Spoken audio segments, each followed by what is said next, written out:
Comment est-il devenu le président d'un téléassisteur? Quelle stratégie a-t-il mise en place pour devenir le premier téléassisteur en France? Quels échecs a-t-il subis, mais aussi quelles réussites a-t-il rencontrées? Quels sont ses conseils pour les entrepreneurs de la Silver Economy? Comment le convaincre pour faire en sorte qu'il choisisse notre innovation et l'intégrer à ses solutions? Quelle est sa vision de l'avenir de la téléassistance, de la santé connectée et des EHPAD? C'est ce que nous allons apprendre et comprendre avec notre invité ce soir. Alors, le concept de la soirée, c'est comme le grand entretien, c'est d'échanger et de comprendre avec objectivité et bienveillance la vision, l'opinion, l'idée d'une invitée ou d'un invité, de façon à faire avancer les idées. Alors, ce soir, c'est la première soirée de la semaine, des grandes soirées. Demain, on recevra Nicolas Hurtiger, qui est le cofondateur du groupe Zephyr, et vous êtes peut-être plus connu également sur le nom de Senior Company, qui est un des acteurs importants du maintien à domicile. Mercredi, nous recevrons Benjamin Misery, qui est le président directeur général des Senioriales, un des acteurs importants des résidences-services seniors. Et on finira par jeudi avec Christophe Berly, qui est le fondateur et directeur des opérations chez Ordissimo, un acteur important d'ordinateurs et de tablettes et autres simplifiés pour les seniors. Alors, pour les perfectionnistes, vous avez vu qu'il n'y a pas l'égalité homme-femme, rassurez-vous. La prochaine semaine, je n'ai pas dit la semaine prochaine, mais la prochaine semaine que je ferai, où on fera des grandes soirées, ce seront 4 dirigeantes femmes. Alors, cette soirée va se dérouler en 2 temps. D'abord, un échange en face à face, et ensuite, vous allez pouvoir poser vos questions, et nous les poserons bien sûr à notre invité. Pour poser vos questions, rien de plus simple, 2 façons. La première, vous pouvez écrire vos questions dans les commentaires sous la vidéo que vous êtes en train de regarder sur ma chaîne YouTube. Et la deuxième façon de faire, vous pouvez écrire votre question sous forme d'un tweet en me taguant @Fred Serrière, pour qu'on puisse identifier votre message. Et enfin, pensez à vous abonner à la chaîne YouTube pour me faire plaisir, et aussi appuyer sur la clochette qui vous permettra d'avoir les notifications des nouvelles vidéos automatiquement, des nouvelles émissions. On diffuse 3 émissions du Grand Entretien chaque semaine. Alors, qui est mon invité ce soir? Notre invité est Alain Monteux, le président France et Benelux de Tunstall Vitaris, qui est le premier téléassisteur en France en nombre de personnes équipées. Bonsoir Alain. Bonsoir Frédéric, bonsoir à tous et à toutes. Alors j'avoue, je suis très content de commencer ces grandes soirées avec toi. Merci beaucoup de m'avoir fait confiance. On verra si, si tu as eu raison en fin de soirée. Surtout un lundi de Pâques. Voilà, la Pâques, merci, merci. Première question, quel est ton parcours? Et si je provoque un peu, si je veux être président d'un téléassisteur, comment est-ce que je dois faire? Qu'est-ce que je dois copier dans ton parcours? Oula. En fait, moi, je viens pas forcément du secteur de l'autonomie ou de la dépendance ou des services à la personne. Moi, je viens plutôt du secteur du marketing service et des centres de contact. Et j'ai appris dans mes différents métiers à construire une prestation sur mesure en additionnant des briques de Lego. C'est comme ça pour monter des programmes de fidélisation, des programmes de satisfaction client. Par exemple, je t'en prends un sur lequel tu es peut-être abonné et malheureusement, tu peux pas l'utiliser en ce moment. Quand on a créé la carte UGC illimitée qui te permet d'aller au cinéma autant que tu veux, ben, c'est des problématiques de marketing, de logistique, de facturation, de relations clients. Voilà, donc moi je viens de cet univers-là que j'ai transposé dans un secteur qui est celui de la téléassistance et de la santé connectée. Et c'est pour ça qu'aujourd'hui, on est intégrateur au-delà d'être aujourd'hui le numéro 1 de la téléassistance en France, on est intégrateur de solutions avec nos solutions et celles des autres. Et on est toujours dans des logiques de créer des solutions sur mesure. D'accord. Euh, Comment est-ce que tu as fait pour passer de ça à arriver à président de Tunstall Vitaris? alors, c'est une jolie histoire. En fait, donc j'ai été travailler en Espagne dans le cadre du rachat d'une société. On s'est bien entendu avec l'équipe en place. Après le délai de ses rachats, l'équipe a quitté. Elle a intégré Tunstall Espagne. Et puis quand ils ont intégré Tunstall Espagne, ils m'ont dit, il faut que tu nous rejoignes et que tu intègres Tunstall France. Et c'est comme ça que j'ai rejoint Tunstall. D'accord. Quand tu es arrivé chez Tunstall en France, c'était comment? C'était quoi? C'était quelle taille?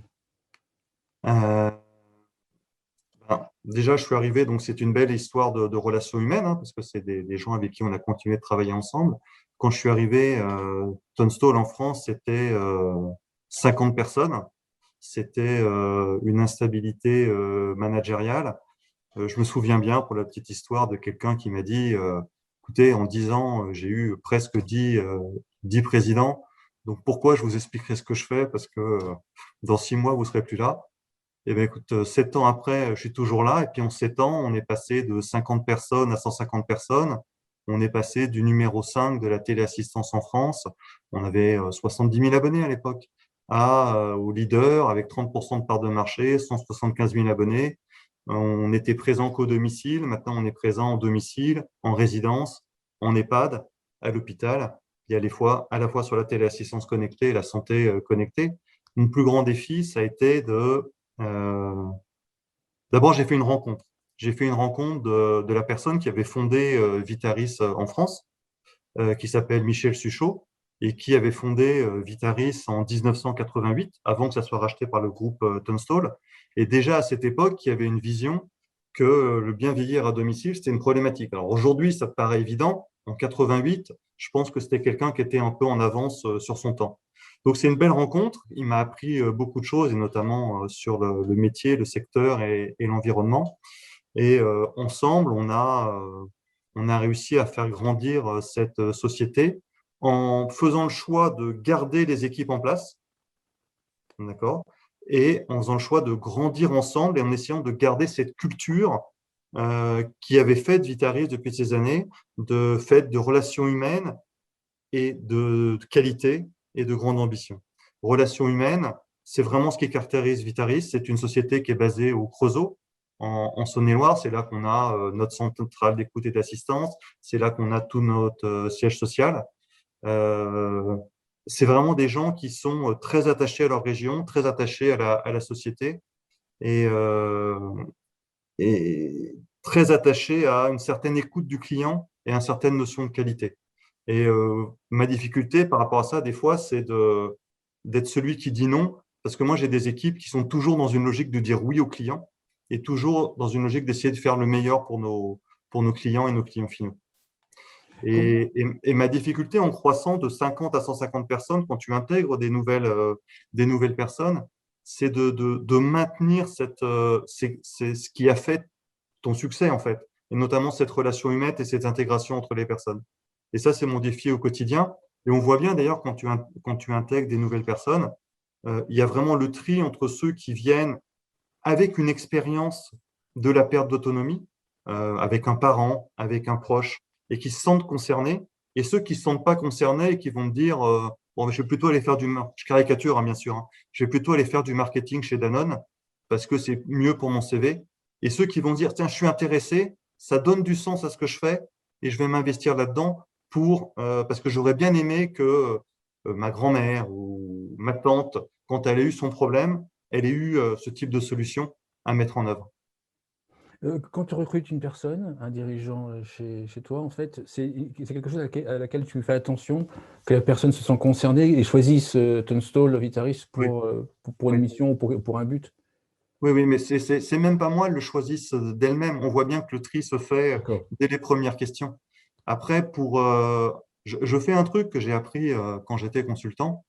Quand je recrute quelqu'un, je le fais interviewer par exemple, si je recrute quelqu'un pour moi, je vais le faire recruter, je vais le faire voir par moi, par quelqu'un à côté et par quelqu'un en dessous, pour garder cette unité. Et chacun a le même droit de veto.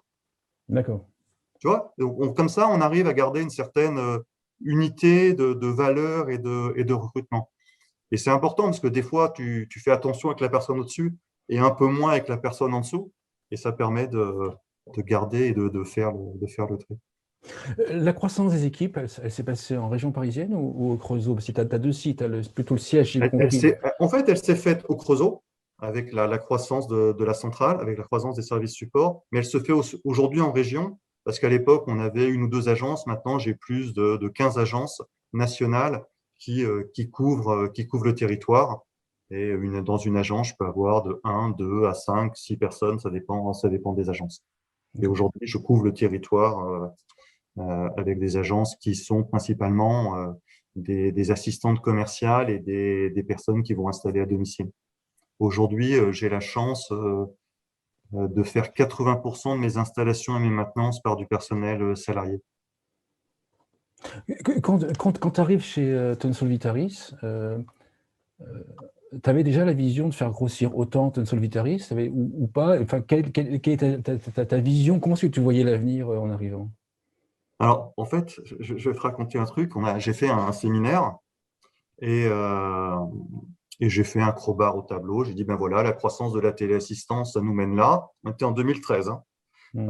Il faut qu'on trouve autre chose. Alors, j'ai mis, bon, on va faire de la santé connectée, ça on est là. Et puis, je vais vous dire, on va faire 20 millions en 2020. Alors, tout le monde m'a regardé, parce que je trouvais ça chouette, 20 millions en 2020, ça sonnait bien. On faisait 7 millions à l'époque. Et j'ai raté 2020, je les ai fait en 2021. Mais, ceci dit, c'était déjà là, et ça a commencé comme ça. Et on s'est dit, dès le début, on s'est dit, ben voilà, la téléassistance, ça nous a amené là, mais ça ne suffira pas, il faut qu'on trouve autre chose. Et sur la téléassistance, dès le début, on s'est dit aussi, il y a les marchés publics, là-dessus, on va croître sur les marchés publics, et il y a le B2C, mais on va abandonner ni l'un ni l'autre, on va croître sur les deux, avec des stratégies commerciales et des produits différents. Et les équipes, quand tu leur as dit voilà, 20 millions en 2020, en fait, c'était déjà un marché où, pas qui stagnait en fait, mais en tout cas qui croissait. Enfin, la croissance n'était pas très folle en fait. Les équipes ont réagi comment? Elles ne m'ont pas cru, D'accord. pour être honnête. Donc, on a un peu travaillé, parce que ça, c'était, je dirais, l'introduction du séminaire. Oui. Mais, mais voilà, Après, on a comment on fait, travaillé. c'est ça. Après Ah ouais. comment faisons-nous? Brainstorming. Voilà, brainstorming, comment on fait, comment on sort des sentiers battus, comment on change les façons de faire, comment on s'interroge. Tu sais, quand on me répond à une question, j'ai un truc que j'adore faire, par exemple, il y a quelqu'un qui t'explique qu'il fait quelque chose. Et je lui demande, mais pourquoi tu fais ça? Donc la personne, elle te répond. Tu lui poses une deuxième fois pourquoi. Déjà, la réponse n'est pas la même. Tu lui poses encore une troisième fois. Et là, tu Ah oui, commences avoir les vraies réponses. à avoir les vraies réponses. Et c'est comme Bien ça qu'on sûr, avance. bien sûr, bien sûr, bien sûr. Hem, heu, bon, une fois que tu as fait ce séminaire, que vous avez trouvé les premières pistes, déjà, basculer de téléassistance à santé connectée à l'époque, c'était pas forcément, le lien n'était pas forcément. C'est la vision. Hein. Ouais, c'est la vision, c'est la vision. Ensuite, ça, quelles sont les grandes étapes qui font qu'aujourd'hui tu es le 1er enfin, vous êtes le 1er téléassisteur en France? D'abord, on a fait nos devoirs sur tout ce qui est marché public, avec une offre adaptée et une offre de qualité de service de qualité à un prix adapté pour pouvoir offrir la téléassistance au plus grand nombre. Donc ça, c'était la priorité numéro un, qui a permis d'ailleurs quelque part de remplir nos usines et d'atteindre un certain niveau. La deuxième étape, à partir de là, ça a été d'augmenter nos partenariats avec des services à la personne, avec des magasins médicaux, avec l'envie d'avoir une offre adaptée aux besoins de chacun, et donc de sortir dès le début, hein, c'était de se dire aujourd'hui, il y a un bouton de téléassistance que tout le monde connaît, qui est le bouton rouge, tu appuies dessus, mais est-ce que ça sera l'outil de demain, et quelles sont les solutions qu'on peut apporter pour couvrir le besoin de chacun? Et en fait, je me suis beaucoup aidé de ce qui se passait en Espagne, où ils étaient quand même beaucoup en avance sur nous. Et donc, je suis allé beaucoup copier sur mes collègues espagnols que je connaissais bien, pour comprendre les différentes offres qu'ils avaient mis en œuvre, et de voir comment je pouvais adapter ça en France. D'accord. Le fait d'appartenir à un groupe, ça a quand même, aidé dans ta vision? Ah ben, le fait d'appartenir à un groupe, c'est génial, parce que ça te donne plein d'idées sur ce qui se passe dans les différents pays. Ça te donne des idées sur ce qui marche et c'est ce qui marche pas. Ça te permet d'avoir un laboratoire innovation et développement qui teste des nouvelles solutions et des nouveaux produits en continu. Et Dieu sait qu'il y en a beaucoup des solutions qui arrivent sur le marché, donc il faut pouvoir les tester. Si tu regardes ne serait-ce que la détection de chute, il y a plein de solutions qui arrivent sur le marché. Quelle est la bonne? Quelle est celle qui fonctionne? Heureusement que j'ai un laboratoire qui permet de les tester et de donner des statistiques vraiment fiables par rapport à ça. Et puis, c'est aussi le fait d'être dans le groupe me permet d'être à la fois fabricant et prestataire de services. Donc, on est fabricant pour nous-mêmes, on est fabricant pour d'autres. Et le fait d'être en groupe, tu as déjà un volume minimum qui te permet de euh, développer des produits et développer des solutions informatiques. D'accord. Et je ne suis donc pas dépendant d'un fabricant et je peux toujours faire évoluer mes produits pour correspondre aux besoins du bénéficiaire en fait et des donneurs d'ordre. Mais ça c'est une des grandes forces du groupe Tunstall. Ça, c'est une des très grandes forces, c'est un avantage énorme. Aujourd'hui, je n'ai pas à aller voir un prestataire externe s'il veut bien faire évoluer son matériel, s'il veut bien faire évoluer son logiciel comme je veux. Non, la puissance du groupe fait qu'on peut le faire nous-mêmes et avec des délais de réactivité qui sont très rapides. Et aujourd'hui, tu vois bien que ça va très, très vite. Il faut que tes innovations, elles arrivent très, très, très vite. Si, tu vois, avec le Covid, on l'a bien vu, il a fallu en un temps record faire bouger tes procédures, adapter tes outils informatiques. On n'aurait jamais pu le faire si on était avec des tiers. Si je provoque, dans 7 ans, ta vision, c'est quoi? Dans 7 ans. Donc déjà, à 2-3 ans, ma vision, c'est de faire en sorte que ce qu'on appelle chez nous le cognitive care devienne réalité et prenne forme. Le cognitive care, aujourd'hui, la téléassistance, elle est principalement en mode réactif. C'est-à-dire qu'aujourd'hui, tu appuies sur un bouton rouge, encore une fois, et tu as quelqu'un qui te répond. On est en train de passer chez beaucoup de nos donneurs d'ordre sur un modèle proactif. C'est-à-dire, tu ne vas pas attendre que la personne t'appelle, tu vas l'appeler de façon régulière. Et tu t'aperçois que plus tu l'appelles de façon régulière, plus elle se sent en sérénité, plus elle se sent en sécurité et elle a moins besoin de t'appeler. D'accord. C'est le Et plateau qui l'étape appelle la suivante, personne. pardon? C'est Le le plateau plateau qui qui appelle appelle la la personne. personne. Oui, le plateau aujourd'hui, donc au Creusot, on traite 3 millions d'appels par an. D'accord. C'est pas mal, hein? 3 millions d'appels en sortant. C'est un peu plus de 2 millions en entrant et un peu plus d'1 million en sortant. D'accord. D'accord? Pour des appels majoritairement de convivialité, de vérifier que tout va bien, de ce qu'on appelle aussi de lutte contre l'isolement, juste échanger avec quelqu'un et tu vas peut-être être la seule personne avec qui elle va parler dans la journée. D'accord. Le troisième niveau, c'est ce qu'on appelle le niveau préventif. Et là, tu fais intervenir l'analyse de données. D'accord? Et tu utilises tes données pour non pas détecter quand il y a une chute, mais essayer de prévenir quand il y a une chute. Et le quatrième niveau, qui est le cognitive care, c'est que tu vas utiliser toutes les données de ton environnement, de la téléassistance, de la santé, mais par exemple des portages de repas, des services à la personne qui vont au domicile, pour être encore plus fin dans les modèles que tu mets en place et comment tu adaptes le modèle de suivi que tu mets au domicile à chaque bénéficiaire. Donc ça, on commence à travailler aujourd'hui avec des personnes qui font de l'analyse de données. Notamment, on a commencé au niveau du groupe à travailler avec des grandes sociétés comme IBM qui nous aident dans cette analyse de données. Et ça, c'est aussi d'ailleurs un des bénéfices d'être un groupe, parce que l'analyse de données, le machine learning, l'intelligence artificielle, ça coûte un petit peu d'argent, c'est un petit peu de moyens. Et le fait d'être un groupe aide beaucoup là-dessus. Mais ça, c'était à 3 ans. Et à 7 ans moi, je ne sais pas quelle c'est la technologie qui va prévaloir. Hein. Tu sais, on passe de 4G, on va de 5G. Quel type de box il y aura? Est-ce que ça sera des montres? Est-ce que ça sera, je ne sais, une pilule qu'on avalera qui nous permettra, en appuyant là, de faire un SOS? J'en sais rien. Tout ce que je sais, c'est que les deux piliers qui sont aujourd'hui ma force, qui sont ma centrale d'écoute et d'assistance 24/24, avec son service psychologique, et mes conseillers installateurs qui savent aller au domicile, qui savent aller en résidence, seront toujours là. Et si demain, tu vois, on parle de la force des GAFAM, arrive avec des technologies sympathiques, il faudra quand même toujours répondre au téléphone, il faudra toujours aller l'installer, il faudra toujours aller faire des maintenances. Et ça, moi, je serai toujours là.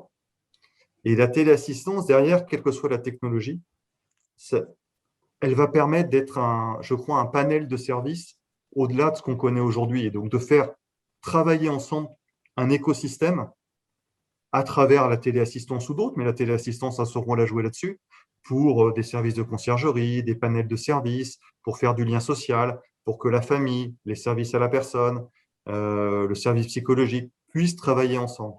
Donc, tu vois, par exemple, le carnet de liaison dont on parle beaucoup, hein, nous qu'on a mis en place d'ailleurs, est un de ces éléments qui demain feront que, avec les différentes données qu'on aura, te permettront de tous interagir pour apporter la bonne solution à l'instant, il faut le faire. Je La, sais pas la, si je suis. la téléassistance cognitive, votre vision cognitive, Oui, c'est le groupe qui la porte. oui. Elle sera opérationnelle quand dans votre vision? Parce qu'en fait, Ben, je viens de te le dire, oui, aujourd'hui, on oui, mais commence, on en est au niveau, je dirais, préventif, ouais, et on travaille là-dessus. On commence à mettre des études avec un certain nombre ouais, de clients. D'accord? On a notre système d'information qui va sortir à la fin de l'année, qui sera le premier système d'information qui aura dans la même base de données à la fois des données de téléassistance et à la fois des données de santé, et qui permettront d'avoir une vision 360 d'un bénéficiaire, que tu sois dans le social et dans la santé, tout d'accord, en respectant les règles d'hébergement de données de santé. Ce qui est d'accord. vraiment, pour moi, la téléassistance va basculer dans l'univers de la santé Ouais, et pas uniquement du oui, social. en fait, ma question, c'est tout l'écosystème, en fait, toute Oui, l'organisation oui, qui doit travailler ensemble. oui. Cet écosystème travaillera ensemble de manière optimale, enfin optimale, ça c'est optimal, mais de manière à peu près correcte, dans combien d'années, dans votre vision? Parce qu'on Je- touche des acteurs qui travaillent pas forcément ensemble, puis en plus, ça change entre les pays, mais on touche des acteurs qui ne travaillent pas forcément ensemble actuellement. Des acteurs qui avancent plus vite ou moins vite que d'autres, plus le manque de prévention dans la culture de prévention en France, on arrive à ce système bah, je- je- c'est difficile de répondre à la question parce que je pense qu'on peut déjà tous bien travailler ensemble. Après, on n'a pas forcément les outils qui font le lien et qui apportent l'intelligence. Donc, au contraire, il faut commencer à travailler ensemble aujourd'hui, à monter des partenariats aujourd'hui pour justement construire ces partenariats ensemble et les adapter aux besoins de chacun. C'est pas que la téléassistance, tu prenais l'exemple des services à la personne, c'est aussi les services à la personne. Comment les plannings vont interférer, comment les carnets de liaison vont se parler, comment la famille va se parler. Dès aujourd'hui, là, on commence à. La téléassistance, quand on va la mettre à un bénéficiaire, on commence à avoir une application mobile pour les proches aidants qui va faire le lien avec le bénéficiaire de façon systématique.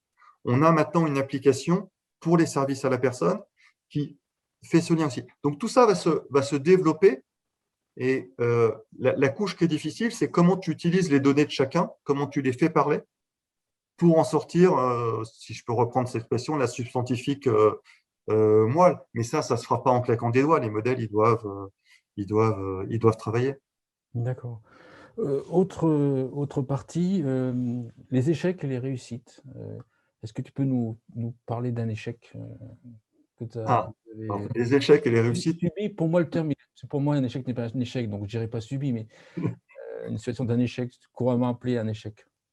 Ben, je ne sais pas si c'est un échec, mais en tout cas une déception. C'est que toi, tu sais ce qu'est la téléassistance, moi, je sais ce qu'est la téléassistance, mais je ne suis pas sûr que le grand public sache toujours ce que c'est la téléassistance.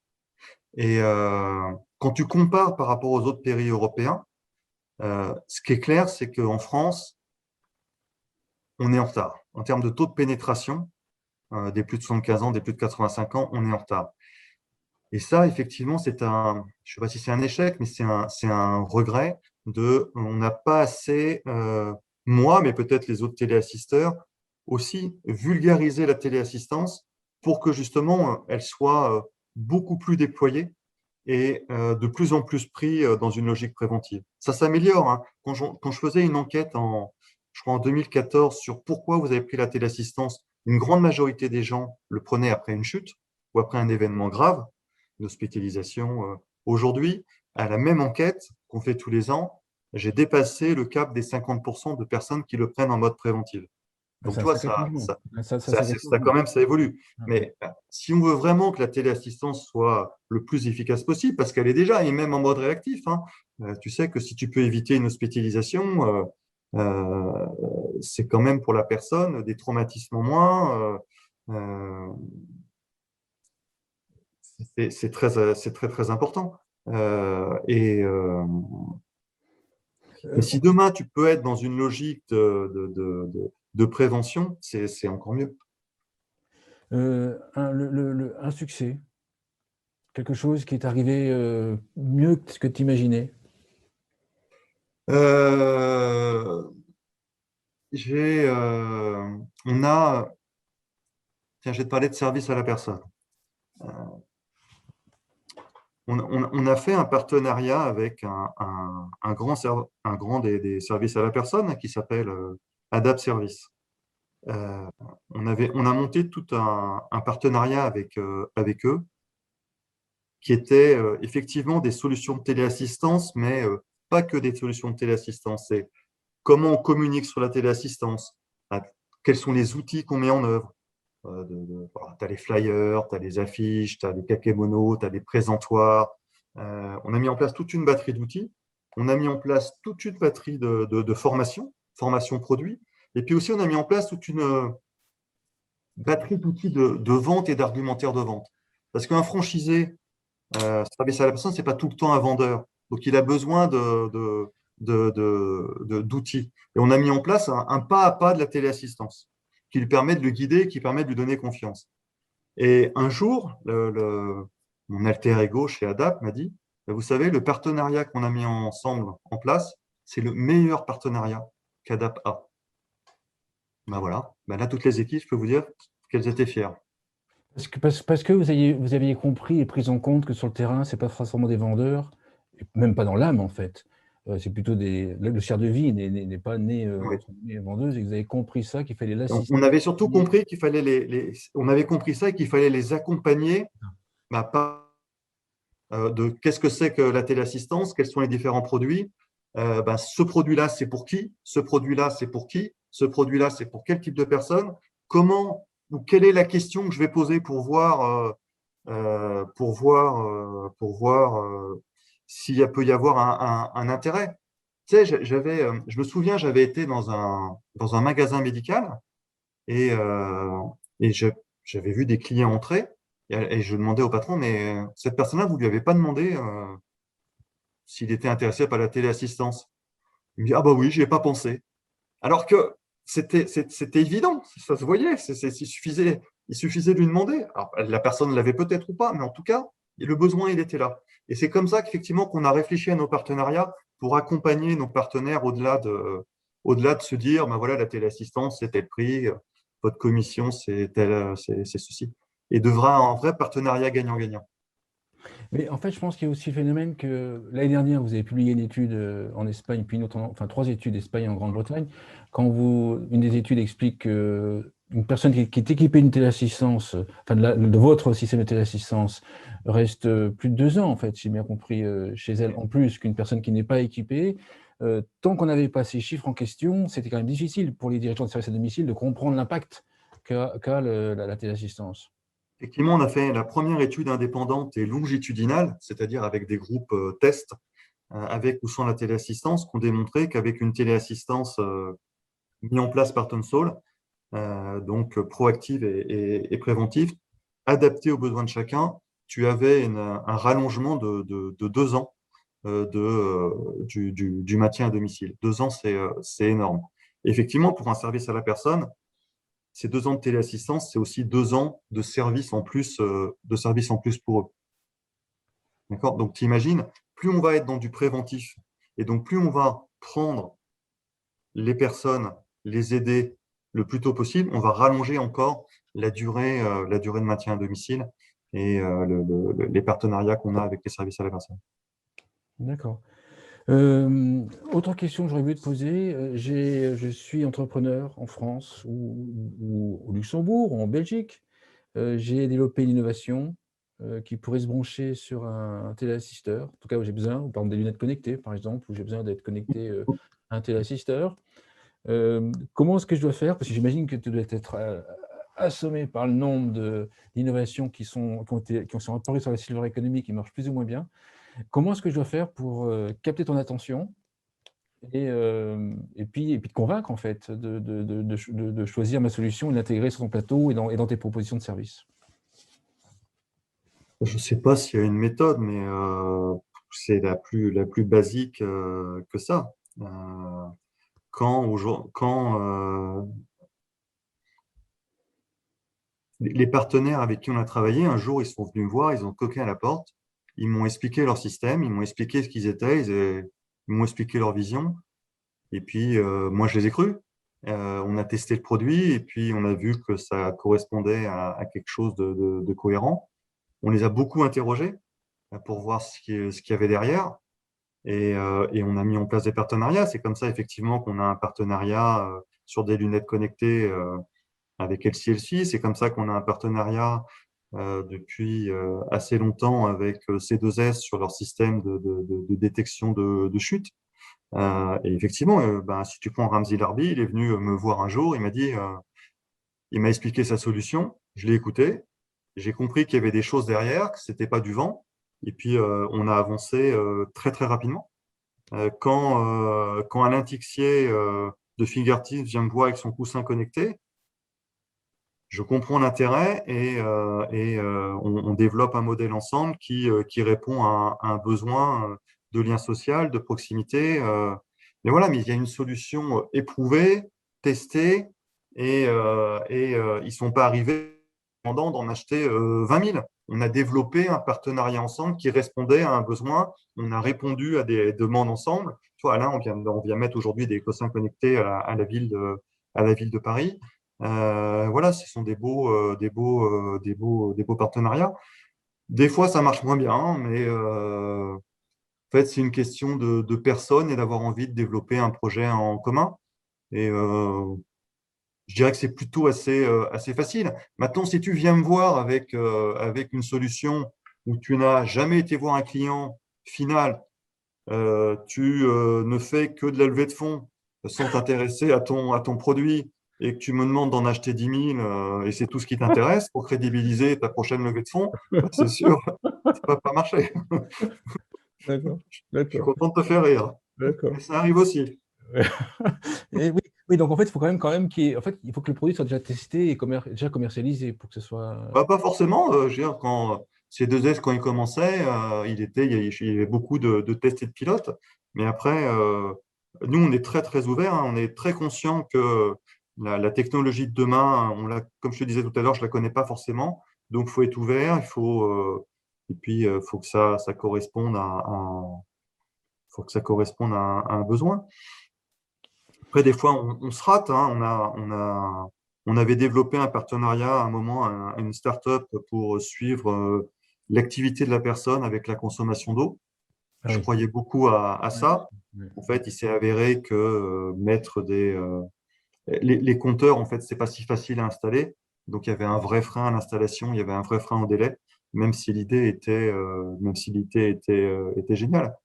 Mais donc, c'est pas que des réussites, mais il y en a beaucoup. Et puis, je pense que à chaque fois, c'est des belles histoires humaines, en tout cas. Euh, Quel conseil tu donnerais à un entrepreneur ou à quelqu'un même dans un grand groupe, qui commence un projet sur la silver economy et sur les seniors? Quels sont les principaux conseils que tu leur donnerais? D'aller voir les seniors Donc, avant d'aller me en fait, voir. ça me fait penser à Marius Duval qui dirige le groupe SOS Senior, en fait. Et elle disait en conférence, d'ailleurs, elle le dit souvent, elle lui dit, mais arrêtez de venir nous voir avec des innovations, hein. Bon, c'était avant le Covid. On vous donne un lit de camp, vous dormez dans nos EHPAD et vous vous rendez compte de la vraie vie, quoi. Voilà. Donc, je crois que c'est le meilleur conseil. Donc, voilà, je ne savais pas que Maryse Duval allait dire ça, mais je vais être d'accord avec elle. Mm. Allez voir la vraie vie et arrêtez de penser que les seniors vont acheter votre produit juste parce que vous avez envie qu'ils l'achètent. Mm. C'est pas, ça peut être le meilleur produit du monde s'il n'y a pas le besoin, s'il n'y a pas l'envie, si ça ne correspond pas à un besoin d'achat ou d'investissement, ça sert à rien. Et des produits comme ça, j'en ai vu, hein. Quand t'en as vu aussi, tu es mieux placé que moi. Ouais, Mais, ouais, ouais. Euh, En fait, il y a une stratégie que tu as faite qui est quand même à l'encontre de ce que je donne, les conseils que je donne, qui est de se faire connaître par l'écosystème de la silver economy.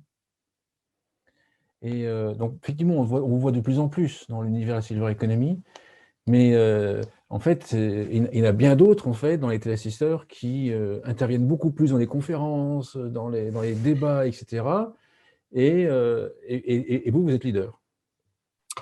Alors, est-ce à dire qu'en fait, il faut avancer dans son coin? Parce qu'en fait, on retrouve également la même stratégie, enfin stratégie, même pas stratégie, même situation avec Damar, en fait, qui vient jamais pratiquement aux conférences sur la silver economy, au cœur du cœur, vous voyez. Et, euh, et en fait, c'est l'inverse, et vous êtes leader. en fait, alors ça, c'est peut-être mon histoire ayant travaillé longtemps dans un groupe allemand euh, où tu apprends à être humble et d'abord à faire tes devoirs. Donc, non, mais c'est vrai. Nous, on a travaillé notre offre, on a travaillé notre qualité de service, on a travaillé pour être certifié ISO 9001, on a travaillé pour être certifié NF Téléassistance sur tous nos process, on a travaillé à être labellisé par l'Association française de téléassistance, on a travaillé au niveau du groupe pour que tous nos développements soient en 27001 ISO, on a travaillé pour que toute notre filière de recyclage de produits soit pareil, certifiée.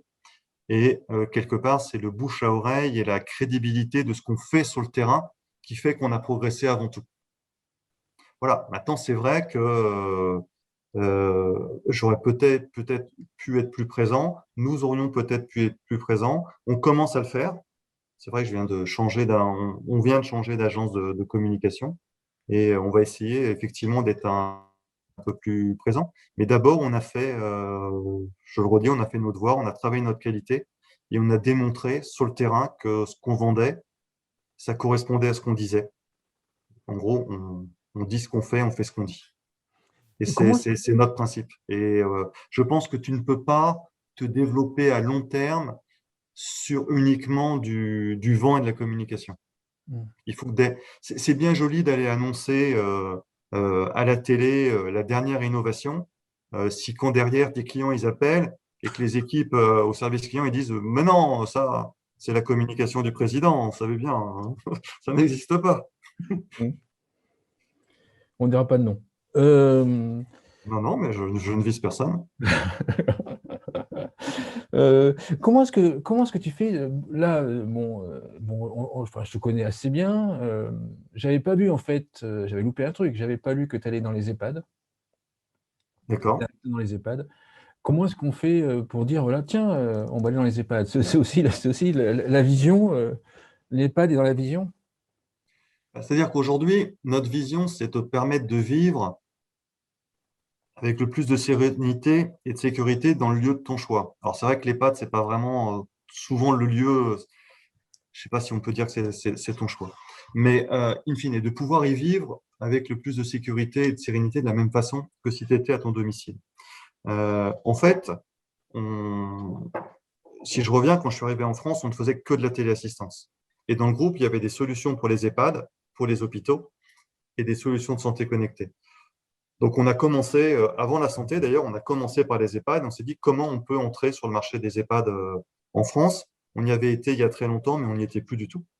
Donc là, pareil, on est allé voir les différents distributeurs, on est allé voir les différents groupes d'EHPAD, on a pris les différentes solutions qui existaient dans les différents pays, on les a recomposées et on a fait notre petit Lego pour les adapter au marché français en se dotant d'un réseau de distributeurs spécialisés à qui on a travaillé aussi avec eux sur quels étaient les produits qu'on devait prendre pour les adapter, où c'est qu'il y avait des solutions qui marchaient, où c'est qu'il y avait des solutions qui ne marchaient pas, où c'est quels étaient nos points forts, et c'est comme ça qu'on a avancé et qu'on se retrouve maintenant dans les EHPAD et qu'on commence à travailler avec des EHPAD sur justement le lien entre l'EHPAD et le domicile, d'accord, que ce soit le fameux EHPAD à domicile,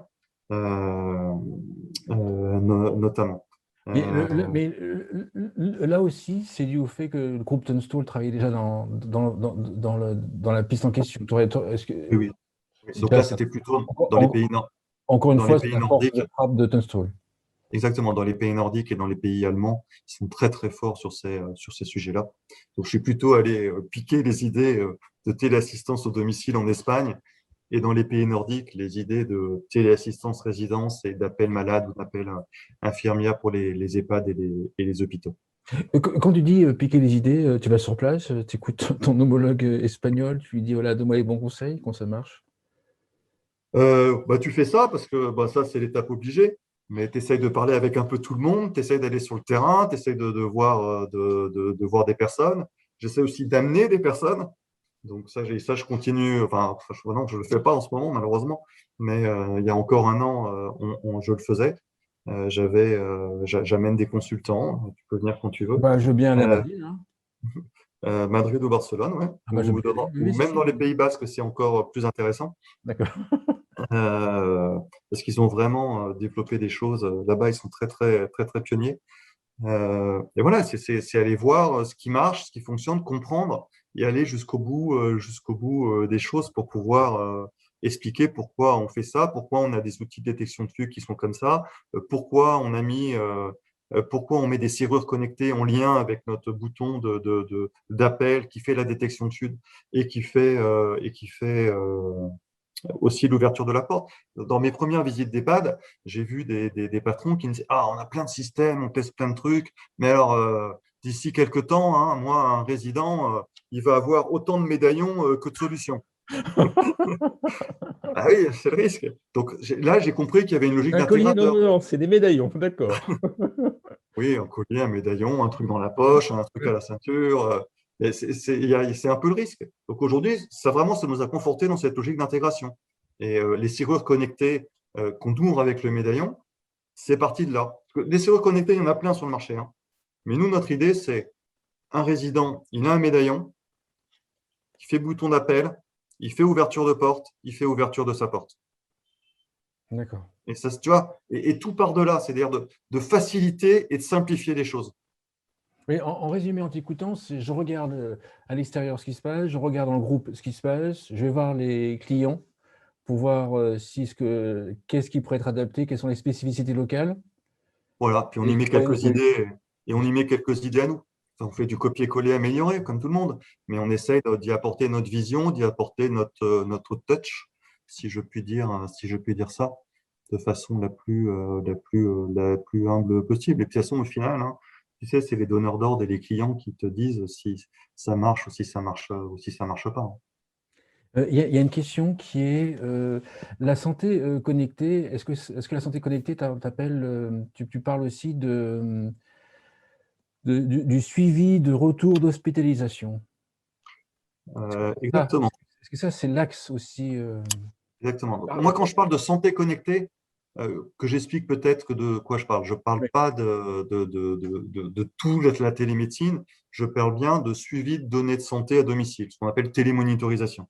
d'accord. D'accord? On va pouvoir te mettre une application, on va pouvoir te mettre un terminal, on va te mettre des objets connectés qui vont permettre de suivre de façon automatique ou non un certain nombre de données de santé qu'on va remonter dans notre système et qui, à l'aide de protocoles de suivi, vont permettre de générer des alertes. Donc, effectivement, c'est de la sortie d'hôpital. Typiquement, aujourd'hui, on travaille sur un projet avec l'INSERM et la métropole de Dijon et l'université de Bourgogne sur un projet de sortie d'hôpital pour la réadaptation cardiovasculaire. Ouais, D'accord? d'accord. Donc, observance médicamenteuse, dépendance, alcool, tabac, nutrition, activité physique. Donc, on a dans le consortium, il y a un partenaire qui est sur la data, et nous, on est effectivement sur tout ce qui est l'équipement du domicile, à la fois d'ailleurs en sécurité et en suivi de santé, pour faciliter cette réadaptation. Effectivement, donc on est vraiment sur la sortie d'hôpital qui va te permettre de mettre un suivi personnalisé à la fois en sécurité et à la fois en santé. D'accord. C'est de l'information qui vous remonte du terrain, enfin de la personne qui est à domicile, enfin qui est suivie, ou à Ouais. domicile, enfin, qui est suivie. Votre rôle dedans, c'est quoi? D'analyser, ça va être d'analyser les données, ça va être de faire la liaison avec les médecins et les hôpitaux? Oui, alors moi, je suis pas médecin. C'est Donc ça. nous, on a les données qui remontent. On s'est mis d'accord avec des protocoles de soins avec les médecins, d'accord? Et en fonction de ce que font les données et ce que nous donne l'analyse de données qui est derrière, ça génère des alertes. Donc, soit c'est une alerte où on va appeler la personne pour savoir ce qui s'est passé. Typiquement, tu es diabétique, tu as ton taux de glucose qui a dépassé un certain seuil, on t'appelle, généralement un diabétique, il sait bien ce qui s'est passé, on échange et on voit s'il y a besoin d'aller plus loin. Ou sinon, on va faire le lien avec le personnel de santé et qui va mettre en place l'étape de protocole suivi où on va te dire qu'il faut aller à l'hôpital de façon urgente. Enfin, il y a un médecin qui définit, un ou plusieurs d'ailleurs, qui définit un protocole de soins et nous, on le suit. Et derrière, on fait le lien avec le médecin traitant, avec l'hôpital ou avec les infirmières en fonction de ce qui a été décidé et du protocole. Pour l'instant, tout ça, c'est opérationnel, sans changement de loi spécifique, sans remboursement. Enfin, tout est au point ou il faut encore des trucs de remboursement, ce que toi tu veux dire en fait. Ben, je vois très bien ce que tu veux dire. Donc, la santé, c'est gratuit, tu sais bien. Donc, aujourd'hui, effectivement, ce sont des sujets qui ont peut-être du mal à décoller en France, mais on s'y attelle, hein. Il y a plein de projets qui voient le jour. Donc, ça commence à être de plus en plus réel, même s'il y a encore beaucoup de pilotes et pas beaucoup de déploiements industriels. Mais on est là, on a des partenaires et on avance. Il y a une autre question là qui est un peu plus, un peu plus conflictuelle. Quid des prix qui chutent sur la téléassistance en France? Est-ce que tu notes alors moi je vais compléter, est-ce qu'on note la même chose dans les autres pays européens? Déjà, est-ce que c'est vrai? Est-ce que Je vais les prendre dans l'ordre. Alors, Et les toi, prix toi, qui toi, chutent. toi, ce que va en venir, certains vont dire, voilà, Alors, Tunstall fait baisser les prix, c'est ça ma question. moi, je dirais que là-dessus, Tunstall, je crois qu'on est le seul, peut-être, ou un des seuls prestataires de téléassistance qui maintient ses prix. Aujourd'hui, je vois effectivement une tendance, et la personne qui a posé la question a raison, je vois une tendance des téléassisteurs à baisser leur prix. À baisser leur prix facial, d'ailleurs, parce que souvent ils se rattrapent par ailleurs, mais à baisser leur prix facial. Donc aujourd'hui, il y a des gens qui vendent la téléassistance à 20 euros, qui vendent la téléassistance à 15 euros. Euh, Nous, on n'a pas fait ce choix-là. Nous, on a fait le choix de maintenir nos tarifs et on a fait le choix de faire le pari de la qualité et faire le pari du service. Et aujourd'hui, ça marche. Mais effectivement, il y a cette tendance. Donc ça, c'est pour le marché, Alors, je vais le grand compléter. marché. Je vais Après, par contre, compléter, effectivement, je vais compléter. La personne voulait quand même dire qu'en fait, vos prix étaient inférieurs à ceux des concurrents. bah, je t'annonce que ce n'est pas vrai, c'est l'inverse. Sur le marché aujourd'hui grand public, aujourd'hui, mes prix ne sont pas plus bas, voire même c'est l'inverse. D'accord. Après, il y a un autre monde qui est le monde des marchés publics, mais là, on est sur autre chose, on est sur une autre prestation, on est sur un autre service, on est dans un autre cadre. Effectivement, il y a des prix adaptés. Mais tu ne peux pas comparer un service de marché public, un service que Grand tu public? fais dans le cadre B2C, si je peux l'appeler comme ça, où tu as une palette de services, où tu as une palette d'offres qui est totalement différente. Aujourd'hui, on vend des montres connectées, on a développé toute une gamme. On parlait de détection de chute, on parlait de lunettes connectées.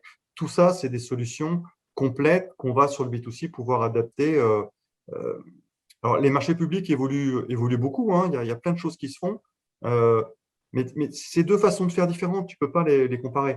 Donc, oui, il y a des prix qui sont différents sur les marchés publics, il y a des prix qui sont plus bas pour quelque chose qui est un peu différent, avec toujours un haut niveau de qualité, mais qui est quand même un peu différent.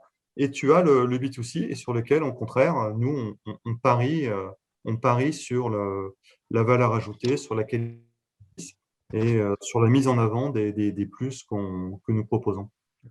Juste marché public, pour expliquer, enfin, juste un petit peu expliquer pour ceux qui ne suivent pas, c'est qu'en fait, c'est les départements ou les agglos, en fait, ou enfin, Oui. les métros qui proposent la téléassistance et qui travaillent avec, qui lancent un appel d'offres auprès des Oui, téléassistants. donc tu as un certain nombre de départements ou À peu près un tiers, si vous avez compris. de CCAS ou d'agglomérations qui ont lancé des appels d'offres pour ce qu'on appelle un marché de téléassistance. Alors moi qui vois ça depuis l'extérieur, faire des prix adaptés, comme, pour reprendre le terme que tu utilises, pour les départements, encore faut-il pouvoir le faire mais rentable à grande échelle, hein. Il ne s'agit pas de baisser les prix puis de Oui, oui, c'était une vraie logique, et puis de Paris à suivre, hein. c'est une vraie logique d'industrialisation, oui, et de travail en commun sur les façons de faire. Donc effectivement, nos process sont, je dirais, il y a beaucoup d'automatique. On a digitalisé aujourd'hui beaucoup de choses. On travaille avec une totale transparence avec nos partenaires, d'ailleurs qu'ils soient publics ou non. Hein, on a mis en place des outils extranet sur lesquels chacun peut faire de la saisie, peut faire de la créa, la modification de dossier, voit en temps réel s'il y a eu des appels, s'il y a eu des chutes, peut faire des statistiques. Voilà, donc tous ces outils qu'on a mis en place permettent de travailler. D'abord, on est dans la totale transparence. Donc, si vous travaillez, si demain, Frédéric, tu travailles avec nous, tu verras ta base de données en temps réel, tu verras ce qui se passe. D'accord. Et tu verras même les fautes d'orthographe des chargés d'écoute quand ils en font. D'accord, ok. Ça, Bon, c'était pour demain. moi, je fais bien les fautes en posant des questions pour ceux qui suivront le grand entretien la semaine prochaine. Il y a quelque chose qui revient souvent quand… enfin, il y a deux choses. Première chose, quand on interroge des services à domicile qui sont revendeurs en fait, de solutions téléassistance, hein, qui peuvent, eux, en fait, ils disent, voilà, quand on leur pose la question, qu'est-ce qui est important pour vous, ils parlent de réactivité. Et Oui, effectivement, effectivement, la réactivité de Tunstall, en fait, c'est ce qu'il cite en premier. Tunstall, c'est réactif à l'installation et puis s'il y a une panne. Et en croisant avec toi, il y a un truc tu m'as parlé plusieurs fois qu'en étant fabricant, vous connaissiez bien le taux de panne, en fait. Et donc, oui. en fait, alors, ça peut être vu en disant comme ça, ouh là là, il y a des pannes. Non, mais connaître le taux de panne, c'est quand même très rassurant pour ceux qui revendent dans les services à domicile la téléassistance Tunstall, à mon sens. Oui, oui, pour avoir testé ou vu sur le parc, on gère plusieurs appareils. C'est vrai que une des grandes qualités de nos appareils, c'est la robustesse et la fiabilité. Et ce qui nous permet aussi de proposer des partenariats intéressants parce qu'il y a moins besoin de se déplacer à domicile pour des maintenances, il y a moins besoin de se déplacer. Et tout ça, et déplacer quelqu'un à domicile, c'est un coût, hein. Donc oui, le fait d'être fabricant, le fait de maîtriser son matériel et de le travailler dans une logique de robustesse qui ne casse pas, c'est hyper important. C'est vraiment un critère euh, fondamental sur n'importe quel appareil. Parce que si tu dois passer ton temps à aller changer ton appareil, si tu dois passer ton temps à aller faire des maintenances, bah d'abord, le bénéficiaire, lui, il est pas sécurisé parce qu'il a un appareil qui, même si tu es très réactif, qui marche pas et il n'a pas confiance. Puis il va reporter le problème, pas forcément sur le téléassisteur, mais sur le service à domicile qui lui a vendu la téléassistance. Exactement. Et tout est une question d'image et de confiance. Et aujourd'hui, on voit, on a une très, très grande confiance de nos partenaires, on a une très, très grande confiance de nos bénéficiaires. Et quelque part, cette boucle, elle est vertueuse. C'est-à-dire que derrière, la personne te fait confiance et elle fera appel à toi. Typiquement, regarde, un autre besoin, sur nos boutons, sur nos terminaux de téléassistance, il y a 3 boutons. Alors, sur certains autres terminaux de téléassistance, tu n'en as qu'un. Et il y a un bouton qui s'appelle le bouton jaune. Alors, tu as le rouge, le vert, ça tu comprends à peu près, alarme, t'annules. Le jaune, il sert à ce que tu veux. Par exemple, quand tu es service à la personne, je programme le bouton jaune. Si la personne peut appeler son service à la personne grâce à la téléassistance. C'est en fait, elle va utiliser le matériel de téléassistance, enfin, l'interphonie, pour, on appuie sur le Exactement. bouton jaune pour appeler directement le service à domicile. Voilà. C'est pour un portage de repas, pour changer quelque chose directement. Et ça, c'est de la facilitation qu'on peut faire. Alors qu'il y en a qui ont simplifié leur appareil pour avoir plus qu'un bouton. Nous, on maintient les trois à cause de ça, par exemple. Alors, certains l'utilisent pour ça, d'autres pourront l'utiliser pour d'autres fonctions. Je peux avoir plein d'idées. Et c'est ça qui est intéressant. Mais c'est un exemple simple du fait d'être fabricant, du fait de gérer son matériel qui te permet de faire ça. Il y a une autre question qui est arrivée. Est-ce qu'il y a trop de téléassisteurs en France par rapport. Voilà, en fait, enfin, je vais regrouper plusieurs questions. Est-ce que tu peux nous faire une comparaison entre la France et l'Angleterre, par exemple? La maison de mère de Tunstall est en Grande-Bretagne. Est-ce que tu peux nous comparer? Est-ce que les prix sont les mêmes? Alors, la taille, enfin, le nombre d'installations n'est pas du tout le même. Est-ce que les prix sont les mêmes? Est-ce que les produits sont les mêmes? Et est-ce qu'il y a autant de téléassisteurs en Grande-Bretagne qu'en France? En prorata, toi, celui en En fait, relatif. quand je regarde en Allemagne ou en Angleterre, les téléasters sont beaucoup des associations caritatives, ce qui est beaucoup moins le cas en France, où il y a beaucoup de sociétés de téléassistance qui se sont implantées. Euh, En France, quand je regarde, c'est vrai qu'il y a beaucoup de téléassisteurs. Donc, il y a les gros hein, que tout le monde connaît. D'ailleurs, parmi les gros, je tiens à dire, on est le seul qui est un pure player. Parce que nous, on est un pure player de la téléassistance connectée et de la santé connectée. On ne fait que ça. Donc, c'est vraiment notre métier. Euh, mais c'est vrai qu'il y a beaucoup de petits téléassisteurs en France euh, qui, euh, qui se sont développés, qui peuvent faire d'ailleurs une prestation de très grande qualité. Euh, Après, ce que je dirais, c'est qu'avec l'évolution des technologies, avec la montée en charge de l'IP, avec tous les investissements que ça va donner, il me semble, mais je peux me tromper, il me semble que ça va devenir de plus en plus difficile pour tous ces petits téléassisteurs de suivre l'évolution technologique importante qui arrive et qui coûte beaucoup d'argent. C'est ça. Donc peut-être qu'il y aura des regroupements, peut-être qu'il y aura des partenariats. En tout cas, nous, on est très ouverts là-dessus. On en a fait quelques-uns qui sont intéressants et profitables. On travaille en marque blanche ou en marque grise. Il y a aucun souci là-dessus. Mais je pense que forcément, il y aura effectivement des regroupements. Regroupement. Il y a Alain Tixier qui pose la question. Il appelle pour me dire merci. Déjà, il pose une question. À quand la prédiction de la chute plutôt que l'intervention après la chute? Autrement dit, on en est où je, dans la je, détection de chute?